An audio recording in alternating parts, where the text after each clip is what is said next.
Check. 1, 2, 3. Testing.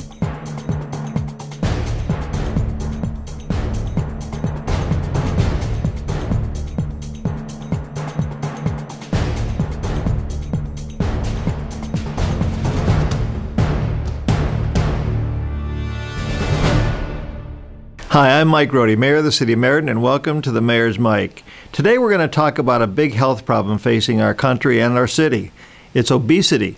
My guest today is Dr. Aziz Benbrahim, who is head of the weight management program at Mid-State Medical Center. He's responsible for directly dealing with the issue of obesity in our community, and he's going to tell us what we're facing and maybe some ideas about what we can do about it. So, Doctor, tell us about the obesity issue that we're facing. Oh, thank you for inviting me here. Well, obesity before was not an issue until a few years ago, where we started to feel that it becomes an epidemic. Mm-hmm. And in 2006, it was classified as a disease.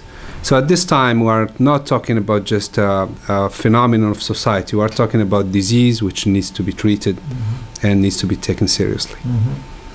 So now that the disease is upon us, what are we seeing? What are some of the symptoms? What are some of your concerns that we're facing? Well, let me just go a few centuries ago. When we started to exist, we tried to find to make our life easier. Mm. Then we tried to make our life safer. And now we have to change and make our life healthier. Mm. Now, to go back to your question, the obesity, because we are so comfortable, because we have food, we don't have less exercise, we have also some factors we don't know where they are coming from, right, that's creating this obesity. We need to really take it seriously, and with multiple we'll attack it in multiple areas before finding a real solution. Right. Now, the other issue we're facing, and it's fairly new, is childhood obesity. And how does that play in the problem? Well, that's our biggest problem. Because when, just like you program a child with either a diet or exercise, and we arrive to an issue where we cannot treat them like adults. I'll give you an example. A child who really loves McDonald's, and I like McDonald's sometimes, right, but he or she is linking their pleasure to this food. Yeah. They go and play, and that's right, really very difficult to right, change in their minds. Mm-hmm. And that's why childhood obesity, there is the impact of advertising, there is the what we are giving them at school, what we are giving them at home, and that's where, if we want to find a larger scale solution to this problem, sure, that starts at the childhood obesity. Right. Yeah. Now, what are some of the prevention strategies that communities and hospitals and health providers need to take to deal with obesity? The good news is that we are at last considering it as a problem, mm-hmm, as a disease. And the reason we are, because members of my family, my neighbors, everybody, sure, has obesity. Right. So that it's not like just something strange or unusual. And the strategies now are coming from all over the place. And again, I like to check with and go back to history.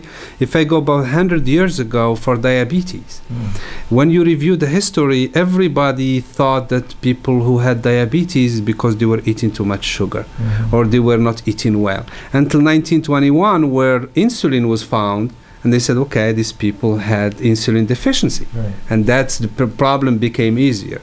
Same thing for us for now for obesity. We are trying to find a healthy diet, a healthy exercise. We are trying to change our behaviors in order to find a solution. But I can tell you right now, the bad news is nobody has the real solution at this time. Right.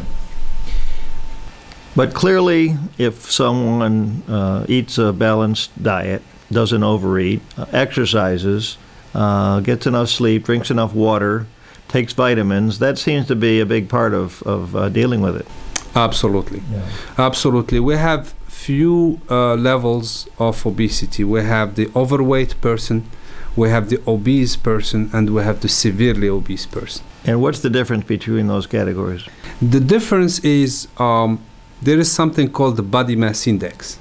And the body mass index is a formula that basically compares people and their obesity. Let me make it very simple. if somebody is 7 feet tall and weighs 200 pounds, Right. and this person is not obese, but if you take somebody who is 5 feet tall and weighs 200 pounds, that's the same weight, Yeah. but one is severely obese and the other. So the body mass index gives that So information. it's a height-weight correlation. It's basically how many pounds per foot Yeah. of height. So, and if then there are categories. If it is above 30, it's obese. It's above 35 or 40, is severely obese. Okay. To give you the good news is Colorado and Connecticut are the healthiest states in the nation. Really? We have the lowest obesity rates. Why do you think that is? Well, because it's Connecticut. I don't know why, but I know Colorado have taken about 20 years ago exactly what you were saying a few minutes ago. They took care of exercise in the children, the healthy diet and stuff. I think Connecticut probably has done that indirectly. So the body mass index gives you the levels of obesity. If you are for the severe obesity, it's very difficult to change with diet and exercise alone. But with the overweight and obese, we can reverse that. Yes. Now, what's fairly new on the scene is surgical approaches. Tell us about those approaches and how effective they are and how workable they are. Well, number one, it's not the magic solution. It's not the solution. I'll give you an example why. If you take Hartford County, New Haven County, and Middlesex County, there's about 30 to 40,000 people who qualify for surgery. Meaning, if we do surgery day and night, we won't fix the problem. However, a surgery, there are 4 things that will treat a severely obese patient. This severely obese patient will never be treated with the diet alone, with the exercise alone, or surgery alone. There are 4 levels: healthy diet, healthy exercise, behavioral changes, and surgery. And there are few types of surgery. The good thing about it is that we have now the advanced laparoscopy, meaning that minimally invasive surgery, so we could decrease all the complications, and we know it better. So that's probably the shortest answer to this question. But definitely not, it's not a magic solution. It's only a part of it has to be integrated in a program. If there is no such thing, then there is no good result. Now, looking ahead, how hopeful are you that we're going to be able to get control of the obesity epidemic? I think we'll get control of it. I travel a lot overseas, and even in the poor countries, we are seeing severe obesity. It's not related to food, or it's indirectly related. And what I understood that the United States are always ahead in good and bad. So we are ahead in bad in the obesity, but it's going all throughout the world. I am extremely optimistic now because people they know it's a problem. And we are already changing our behavior. I'll give you a very simple example. All the food you buy in the supermarket, there was high fructose corn syrup everywhere. And we start to say, all the professionals of obesity, we start to say, probably this is not a good thing. And I saw that just 3 years later, you go and buy your bread and it says, does not contain high fructose corn syrup. What does it mean? It means that we are having an impact. And that's very hopeful. But to go back to the beginning of the talk, our target should be childhood obesity. That if we control that, probably we'll control the obesity in the next decade. So we're talking healthy eating in school, good menus, children learning how to cook healthy foods for themselves. Absolutely. And those kind of things. And hopefully Meriden will be getting going. We do have one program in town that we'll be providing some funding for that actually reaches down to the young children to educate them as to healthy foods and healthy eating, and hopefully that'll be part of the solution. I think that's a wonderful move, and probably you will get the results of your box in that very soon. I think the YMCA is trying, other institutions are trying, and the most important thing about, just to go back to your point about healthy diet, what I mean by healthy diet myself is the least processed diet. Natural. Natural.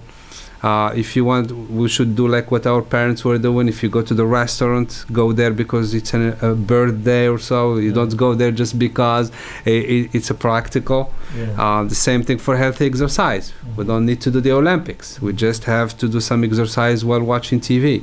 And small things I have seen them having a big change.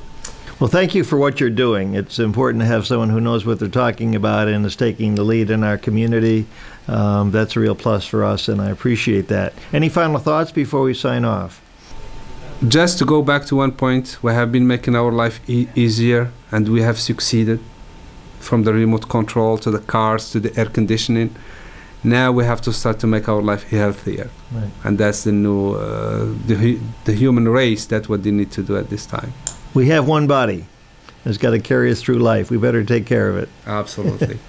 We've been talking about obesity, an epidemic facing our nation and our community. Dr. Aziz Benbrahim has been on the forefront of helping us deal with that right here in Meriden. Eat healthy, make sure your kids eat healthy, and we won't have an obese society. This is Mayor Mike signing off. Until next time.